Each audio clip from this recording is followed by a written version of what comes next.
Hi everyone, and welcome back to another video. So if you want more accurate training and better control over your effort levels, Runna allows you to set heart rate zones based on your fitness data or personal preferences. In this guide, I will show you step by step how to set heart rate zones in Runna in 2026 cleanly, correctly, and like a pro.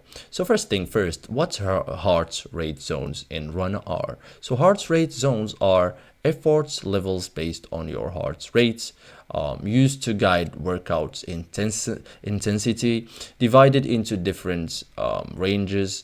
So typical zones, for example, zone 1 recovery, zone 2 easy endurance, zone 3 moderate efforts, okay, and go on. So each zone serves a different training purpose. Okay, so first thing first, open the Runna app, log into your account, make sure your training plan is active, and open profile or settings. So tap your profile icon. Okay, go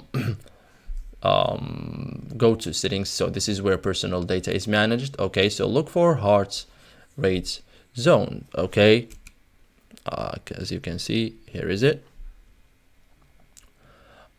This section controls your HR zones. Okay, so you may be asked for maximum heart rate, resting heart rate, okay, age or fitness level.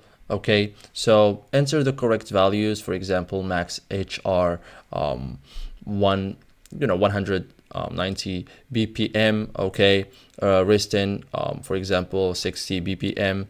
So more accurate inputs creates better zones. Okay, so thank you guys for watching this video and see you in the next tutorial.